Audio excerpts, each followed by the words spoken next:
Welcome to Wisdom and Wealth, a channel dedicated to helping you cultivate a richer life, both materially and spiritually. Have you ever felt that nagging sense that something's missing? That the life you're living, while perhaps comfortable, isn't quite yours? Maybe it's a fleeting feeling in a quiet moment, a question that whispers, "Is this all there is?" Or perhaps you wonder if you're meant for something more profound, something deeper. What if the life you're searching for isn't some elusive future goal or a cherished memory locked away in the past? What if it's been right here with you, patiently waiting for you to notice, hidden in the ordinary moments of your everyday existence? Today, we're going to embark on an exciting journey, not to some exotic destination, but inward, to the very core of your own experience. Together, we will gently and compassionately uncover this life you're not living, and most importantly, explore practical, accessible steps to find it right here, right now. And if you find this content resonates with you, please consider giving us a like and subscribing to our channel, Buddhist Doctrine. Your support helps us bring these valuable insights to more people. One of the biggest obstacles to living a fully realized life is what we call the mirage of someday. So many of us are caught in the trap of constantly postponing our happiness, telling ourselves, "Someday I'll be happy when I get that new job." Or, "Someday I'll be free when the kids move out." "Someday I'll finally become the person I'm supposed to be when I can retire." But, someday, is a dangerous illusion. It keeps us perpetually chasing a future that never quite arrives. As the Buddha wisely taught, craving for what isn't here is often the root of suffering. We tirelessly pursue the next achievement, the next romantic relationship, the next shiny possession, always believing it will finally complete us, fill the void, or bring lasting satisfaction. Yet, like sand slipping through our fingers, that sense of fulfillment is fleeting, and it always fades. Think back to the last time you achieved something you desperately wanted. How long did that feeling of happiness truly last? A day, a week, perhaps a month? And then, inevitably, your mind found a new someday to chase, a new goal to pursue. The mind is always running, always yearning, always convinced that true fulfillment is just around the next corner, a little further down the road. Please don't forget to like and subscribe to Buddhist Doctrine. We appreciate your support. But what if the answer isn't in becoming someone else, but in discovering and embracing who you already are? From the moment we're born, we're bombarded with stories about who we should be, what success looks like, what's possible for us, and what isn't. Our families, our cultures, and the media, all contribute to shaping a mask that we wear, often unconsciously. We become actors in a play we didn't write, performing roles that don't quite fit our authentic selves. We begin to tell ourselves limiting stories, such as, "I'm not smart enough, and I need to be more, to be happy." Or, "I can't be happy until I lose 20 pounds, or, until I get that promotion." These stories become like invisible walls, subtly shaping our choices, our relationships, and our very sense of self. Buddhist wisdom calls this Maya, the veil of illusion. We mistakenly identify the mask with our true face, believing the roles we play are who we really are. But beneath all the stories, beneath all the layers of conditioning, there's something untouched, something real, something authentic. Now would be a great time to like and subscribe to Buddhist Doctrine, if you feel this content is beneficial to you. So, let's pause for a moment, shall we? Take a deep, cleansing breath. Really feel the air entering your body, the gentle rise and fall of your chest. Close your eyes and ask yourself, who am I if I let go of every story I've been told? Who am I before I learned who I was supposed to be? What remains when you strip away all the expectations, all the roles, and all the labels? I encourage you to think about this today. Right now, I invite you to try something radical, something that might feel a little uncomfortable at first, but it can be incredibly revealing. Grab a piece of paper and a pen or pencil. Write down a list of all the things you believe define you. This could include your name, your job title, your roles as a parent, spouse, or friend, your perceived strengths, your perceived flaws, your cherished dreams, and your deepest fears. Take a good, long, hard look at that list. Now, for each item on the list, ask yourself, did I consciously choose this, or was it given to me? Is this really me, at my core, or just a story I've carried for so long that I've come to believe it's true? Buddhism teaches the profound principle of anatta, which means, no fixed self. Who you think you are is simply a collection of habits, memories, and labels, but there's something deeper, a silent witness, observing all the ever-changing thoughts and feelings. Close your eyes for a moment and notice your thoughts, how they come and go like clouds across the sky. Notice your emotions, how they rise and fall, sometimes gentle, sometimes fierce. Notice your body, how it's changed since you were a child. Who is it that notices all this change? That silent awareness, that's the real you. It's not a thing you can see or touch, but it's always here, quietly watching, quietly knowing. This awareness is the doorway to the life you're not living. We spend so much valuable time and precious energy trying to become someone else, trying to become smarter, richer, more attractive, more spiritual. But the greatest Zen masters remind us, your everyday mind is the way. Not your future, perfected self. Not your enlightened, flawless self. Just you, here and now, as you are. The more you relentlessly chase after a better version of yourself, the farther you drift from your own center, from your own inherent wisdom. The more you try to fix yourself, the more broken you feel. But what if nothing about you needs fixing? What if the life you're not living is the one that begins the moment you stop running from yourself? Awakening isn't about escaping your life. It's about seeing it clearly, perhaps for the very first time. The Buddha didn't offer escape, he offered clarity. He taught that suffering arises from resisting what is, from clinging to pleasure, running from pain, and refusing to fully accept the present moment. But when you stop fighting reality, when you surrender to what is, something truly miraculous happens. Peace arises, not because your external circumstances magically change, but because your relationship to them does. Try this simple exercise the next time you find yourself caught in the grip of anxiety or regret. Pause. Notice the sensations in your body. Notice the thoughts spinning in your mind.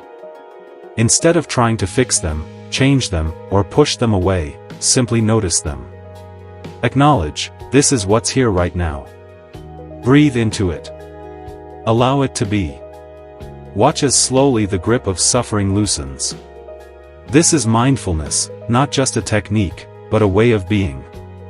It's the key to unlocking the life you're not living. And if you have enjoyed this content, don't forget to like and subscribe to Buddhist Doctrine. We look forward to your support. So, how do you actively find the life you're not living? The answer is simple, yet profound. You return, again and again, to this moment. You consciously choose presence over distraction, acceptance over resistance, and compassion over judgment. Here are 3 simple, practical practices, rooted in Buddhist wisdom, that you can begin implementing today. 1. Mindful breathing. Set a timer for just 5 minutes. Breathe in and out slowly, feeling each breath as it enters and leaves your body. When your mind inevitably wanders, gently guide it back to your breath. This isn't about stopping your thoughts, it's about coming home to yourself. 2. Compassionate inquiry. Whenever you catch yourself engaging in self-criticism or comparison, pause. Ask yourself, whose voice is this? Is it really true? Offer yourself the same kindness and understanding you would offer a dear friend. 3. Sacred, ordinary. Pick one mundane activity each day, washing dishes, walking the dog, making tea. Do it with your full, undivided attention, as if it were the most important thing in the world. Transform the ordinary into the sacred through the power of presence. But here's the secret that no one tells you about awakening: it requires tremendous courage. Not the courage to climb mountains or win battles, but the courage to let go. To let go of the person you thought you had to be. To let go of the future you've been clinging to. To let go of the past that's been defining you. The Buddha spoke of upadana, attachment. We cling tightly to our identities, our carefully laid plans, our old wounds, our past victories. We hold them so tightly that we forget they're not actually us. Think about a time when you lost something you thought you couldn't possibly live without: a cherished relationship, a secure job, a lifelong dream. In that moment of loss, what remained? You did. The essential you, the aware you, the you that exists beyond all the things you thought defined you. This is the paradox of freedom. The more you let go, the more yourself you become.